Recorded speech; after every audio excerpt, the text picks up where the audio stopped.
नमस्कार दोस्तों। तो आज जेकेएसएसबी फीमेल सुपरवाइजर के जो क्वेश्चंस एग्जाम में पूछे गए हैं तो हम लोग आज उनको डिस्कस कर लेते हैं। तो क्वेश्चंस क्या थे? तो फर्स्ट क्वेश्चन था find the missing number in the following series. तो अगला नंबर बताना है। तो 10 के बाद क्या है? 100 है। 100 के बाद कितना है? 200 है। 200 के बाद 310 है। तो मतलब इसमें जो गैप आ रहा है 10 और 100 में वो आ रहा है 90 का। उसके बाद 100 और 200 के बीच में कितने का आ रहा है? 100 का गैप आ रहा है। उसके बाद कितना आ रहा है? 110 का गैप आ रहा है। तो मतलब ये पता लग रहा है कि पहले 90 आया, फिर 100 आया, फिर 110 आया, फिर अब कितना आएगा? 120 आएगा।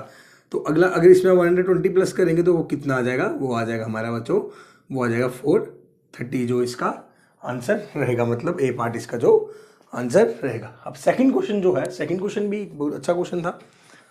अब price of the commodity is increased by 50%। किसी चीज़ का प्राइस बढ़ रहा है कितना? 50%। अब उसने बोला कि किस फ्रैक्शन में हम लोग मस्ट इट कंजप्शन को कम करें कि so as to kind the same expenditure on this consumption.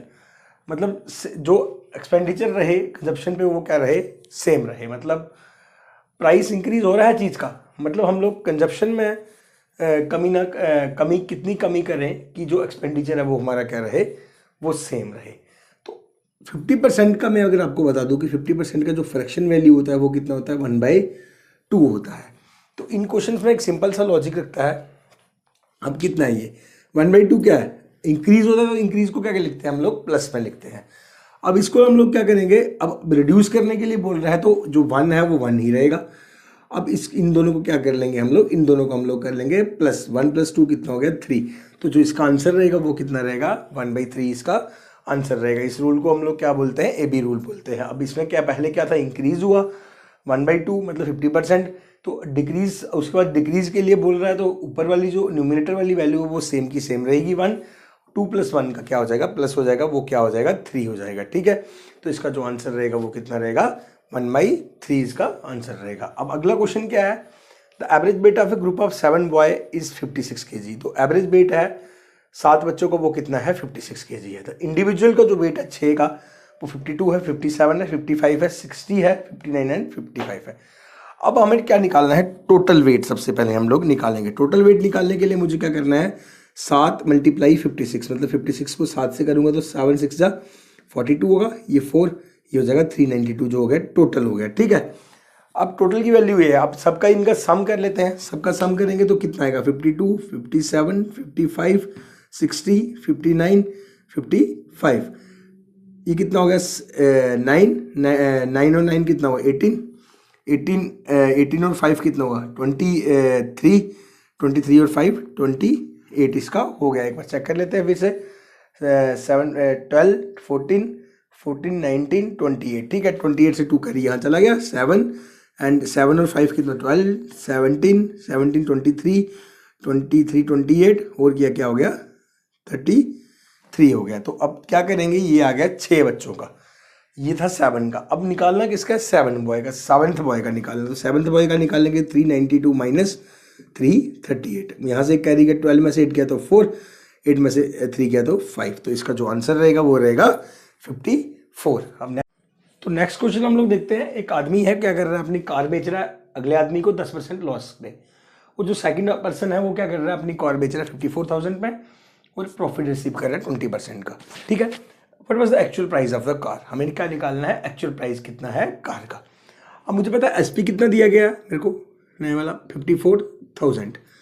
Gain कितना हो रहा है? 20% का। अब मुझे पता है सीपी निकालने के लिए मुझे क्या करना है? सीपी निकालने के लिए मेरे पास एक formula 100/100 plus gain percent into SP. अब 100/100 प्लस गेन कितना है? 20% का। एसपी कितना है? 54,000 का। तो 100/120 इंटू 54,000। 0 से 0 खत्म। 5 12 4 जा 48। तो ये कितना बचा? 60। 12 5 जा, ये हो गया 450 से एक कट गया। अब इसको इससे मल्टीप्लाई करूंगा तो ये हो गया मेरा 45,000। 45,000 क्या है मेरे पास? सीपी है। जो मेरा सीपी है वही तो मेरा पुराना वाला क्या है? एसपी है। ठीक है। अब क्या है? जो मेरा अभी वाला जो सीपी आया है वो पुराना मेरा क्या है? एसपी है। ठीक है। ओल्ड जो न्यू सीपी है वो पुराना क्या होगा, ओल्ड एसपी होगा। वो कितना है, 45,000। ठीक है, तो 45,000 पे बेच के उसको लॉस कितना हो रहा है, 10% का लॉस हो रहा है। कितने परसेंट का लॉस हो रहा है, तो लॉस हो रहा है उसको 10% का।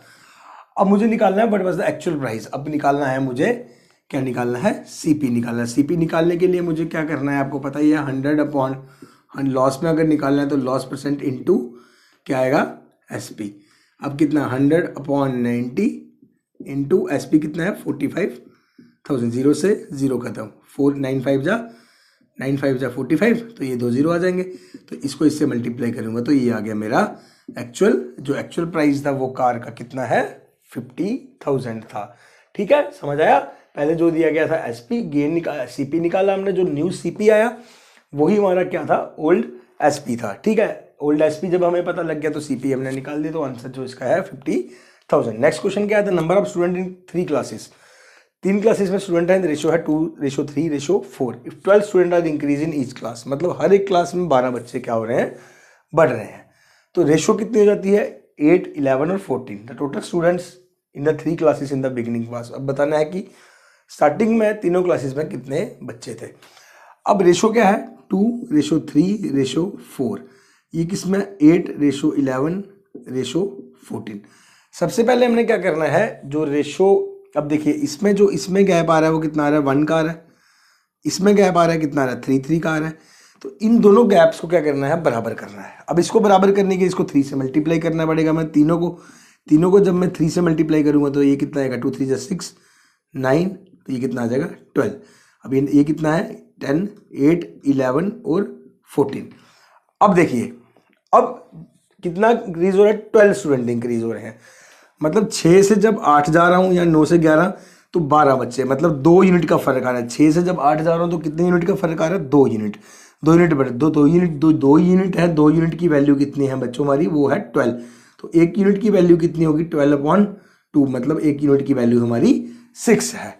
ठीक है, तो 1 यूनिट की वैल्यू अगर 6 है तो उसने बोला है कि the total students in the 3 classes in the beginning. तो स्टार्टिंग में कितने बच्चे थे, अब कितना है, 6 + 9 + 12 कितना हो गया, 12 और 9 कितना हो गया, 21 और 6 हो गया 27।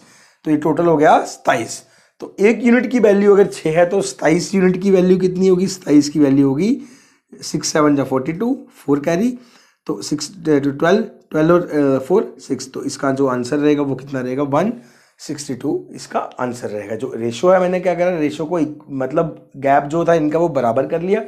उसका मैं डिफरेंस देखा, मैंने 2 का यूनिट, 2 का डिफरेंस आया, मतलब दो का जो गैप आ रहा है, 2 की जो वैल्यू है वो कितनी बताई जा रही है, 12 स्टूडेंट आर इंक्रीज। जब 12 बच्चे इंक्रीज होते हैं हर एक क्लास में तो एवरेज इतनी बढ़ जाती है। तो मतलब 2 यूनिट की वैल्यू, 2 ही इंक्रीज हो रहा है, तो 2 यूनिट की वैल्यू कितनी है, 12 है। तो 1 यूनिट की वैल्यू क्या होगी, तो 2 उस साइड आएगा तो 6। तो 6 अगर 1 यूनिट की वैल्यू को 27 यूनिट की वैल्यू कितनी आ गई, क्योंकि मुझे ओल्ड वाला बताना था, अगर न्यू की बतानी थी तो इसको प्लस करता। ठीक है, तो नेक्स्ट क्वेश्चन हम लोग देखते हैं। तो नेक्स्ट क्वेश्चन देखते हैं। नेक्स्ट क्वेश्चन क्या था अगला, if A and B together can complete a work in 15 days. A और बी क्या करते हैं, 15 दिन में काम को खत्म करते हैं, और बी अकेले उसी काम को 20 दिन में करता है। In how many days can A alone complete the work. हमें बताना है कि ए अकेले उस काम को कितने दिन में करेगा। तो ए प्लस बी उस काम को कितने दिन में करते हैं, वो करते हैं 15 दिन में। बी अकेले उस काम को कितने दिन में करता है, वो करता है 20 दिन में। अगर दोनों का एलसीएम ले लूँ मैं, तो एलसीएम कितना आएगा, 20 और 15 का। 20 और 15 का जो एलसीएम आएगा वो आएगा हमारा 60। तो मतलब कहने का मतलब जो बी, ए और बी की एफिशिएंसी है, 60 को डिवाइड करेंगे 15 से, वो कितनी है, 4 की है। और बी की अकेले की एफिशिएंसी है 3 की। मतलब ए जो है, ए और बी एक दिन में 4 काम करते हैं, और बी अकेले एक दिन में 3 काम करता है। हमें बताना है कि ए अकेले उस काम को कितने दिन में करेगा। अब मुझे बताओ, ए और बी की एफिशिएंसी कितनी है, 4 है। अब अकेले जो बी की एफिशिएंसी है वो कितनी है, वो है 3। तो 3 में कितने जोड़ूंगा, तो ए की कितनी एफिशिएंसी है, तो ए की एफिशिएंसी है 1 की, तभी तो ए प्लस बी कितना हुआ, 4 हो गया। तो अगर ए की एफिशिएंसी है 1 की, तो 60 काम को करने में कितने दिन लेगा, तो 60 दिन ही लेगा। ठीक है, तो ये निकल गया हमारा क्वेश्चन। ठीक है, अब नेक्स्ट क्वेश्चन की बात करूंगा तो इस क्या है, कंप्लीट द सीरीज। तो इस सीरीज को कंप्लीट करना था। अब क्या है, 18, 28, 40, 54, 70।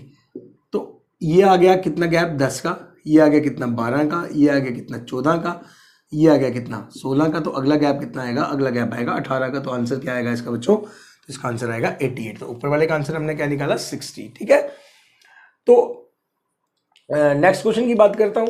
नेक्स्ट क्वेश्चन क्या था, complete the series rap map hot fun. तो रैट मैप हार्ट और फन इसका हमें निकाल के देना है कि अगला क्या आएगा। अब इसमें क्या था, इसमें बड़े सारे बच्चों ये क्वेश्चन जेकेएसएस ने शायद रिपीट किया है, पिछले एग्जाम में भी ये क्वेश्चन आया हुआ बीएलडब्ल्यू के एग्जाम में। तो RAP rap map heart fun, इसमें क्या इस्तेमाल है, इसमें इस्तेमाल है बीच में ये आया बॉवल का इस्तेमाल। तो इसका जो आंसर आएगा बच्चों वो आएगा कैट। इसका जो आंसर आएगा क्या आएगा, इसका आंसर आएगा कैट। ये भी बॉवल है, ये भी बॉवल है बीच में, ये भी बॉवल है, ये भी बॉवल है। तो अब इसमें इन ऑप्शंस में कौन से में जो बॉवल बीच में आ रहा है, तो कैट में आ रहा है। ठीक है, तो नेक्स्ट क्वेश्चन की बात करता हूं। तो ये आ गया in a coded language blend is written. तो नेक्स्ट क्वेश्चन क्या था, in a coded language blend is written has this.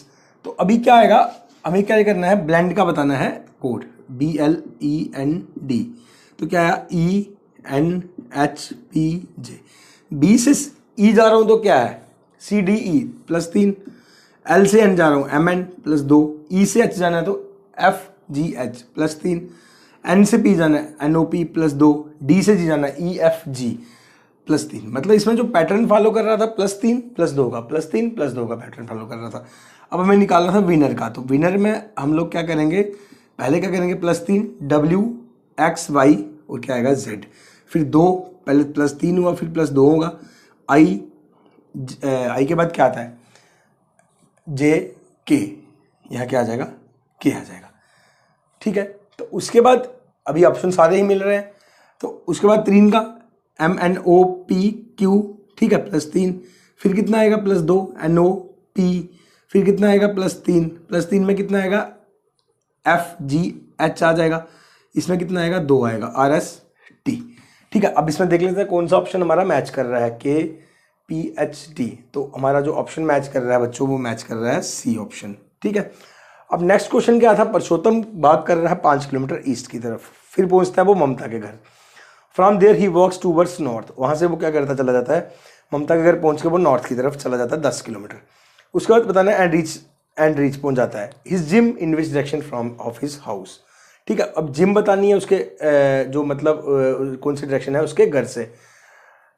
ठीक है, परसोत्तम भाग्स 5 किलोमीटर टूवर्ड ईस्ट, मतलब ये सेंटर पॉइंट है, यहाँ से कहाँ की तरफ चलता है परसोत्तम, वो चलता है अपने घर से चलता है 5 रीच एंड ममता, और ममता के घर में पहुंच जाता है, मतलब ममता के घर में पहुंच जाता है। ठीक है, यहाँ आ गया from this he works toward north, अब चला जाता है नॉर्थ की तरफ 10 किलोमीटर। ठीक है, एंड रीच पहुंच जाता है।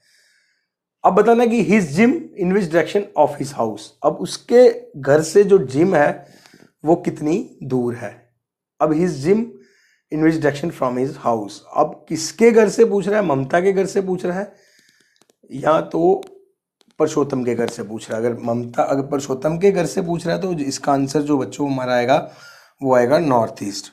अगर ममता के घर से पूछ रहा है यहाँ से तो इसका जो आंसर आएगा वो आएगा नॉर्थ। अब किसके घर से पूछ रहा है, हिज जिम, ममता से तो परसोत्तम के घर से ही पूछ रहा होगा, हिज बाद हिज लगा रहा है तो परसोत्तम के लिए लगाएगा his gym in which direction of his house. अब घर से उसके जिम का कौन सी तरफ है, अब घर कहाँ था उसका, ये था, जिम कौन सी तरफ है, तो जिम उसकी आ गई नॉर्थ ईस्ट पे। क्यों नॉर्थ ईस्ट, क्योंकि ये ईस्ट है, ऊपर की तरफ क्या होगा नॉर्थ, और ये इसका आंसर जो आएगा बच्चों वो क्या आएगा नॉर्थ ईस्ट। यही 10 क्वेश्चन थे जो सिंपल क्वेश्चन थे, ठीक क्वेश्चन थे मैथ्स और रीजनिंग के। ठीक है।